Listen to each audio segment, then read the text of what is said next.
नमस्कार दर्शक बंधु मु प्रदीप आपण मानक स्वागत करुच्ची आज आउ एक नुआ भिडियो रे।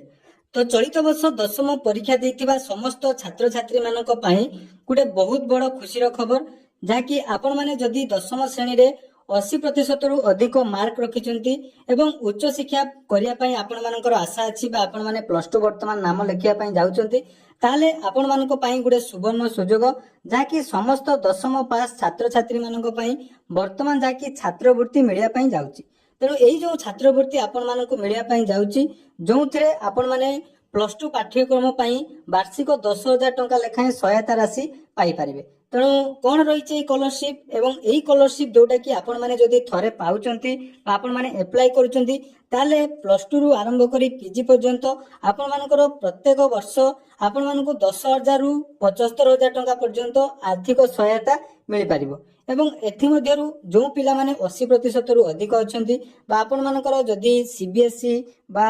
बीएसई ओडिसा रो जेकोनसी बोर्ड रो आपण माने चलित वर्ष दशम परीक्षा देइचंती ताले वीडियो को जमारू स्किप न करी शेष जाय देखंतु एवं विशेष करी जो अभिभावक माने ए वीडियो देखुचंती से माने मध्य वीडियो को जमारू स्किप करिवे नै कारण जो स्कॉलरशिप विषय रे मु आज आपण मानकु कहया पई जाउची एही स्कॉलरशिप विषय रे पाखा पाखी बहुत पिलां को जणा नै अर्थात आमे जदि देखिबा ओडिसा रे जो भी पिला माने रहिचंती एही स्कॉलरशिप विषय रे से माने जानिबा नियाती दरकार जहा द्वारा कि ए स्कॉलरशिप रे जो सुविधा प्रदान करा जाउची ताहा आपण माने नियाती नेबे। तेणु वीडियो को शेष जाय देखिबे ता पूर्व जदि चैनल को प्रथम थर विजिट करथिबे वीडियो को लाइक करिवे चैनल को सब्सक्राइब करबा सहित पाखरे थिबा बेल आइकन को क्लिक करी ऑल ले सेट कर देबे। तो देखंतु पिला माने जते जो माने भी दशम श्रेणी परीक्षा 2025 रे पास आउट होइचंती सेमानक पई विद्याधन स्कॉलरशिप जोटा कि आपण माने प्रथम थर पई प्रायत सुनुथिबे बा जो माने भी आगरु जानिथिबे किंतु एही स्कॉलरशिप रो बेनिफिट हम देखिबा ओडिसा रे बहुत छात्र छात्री यार लाभ पाई पारंती नाही। तो सर्वप्रथम देखंतु विद्याधन जोटा कि रही स्कॉलरशिप एटा हमर कुमारी शिबुलाल एवं एसडी शिबुलाल जोटा कि तांकर दुई जनकर मिश्रण रे बा दुई जनकर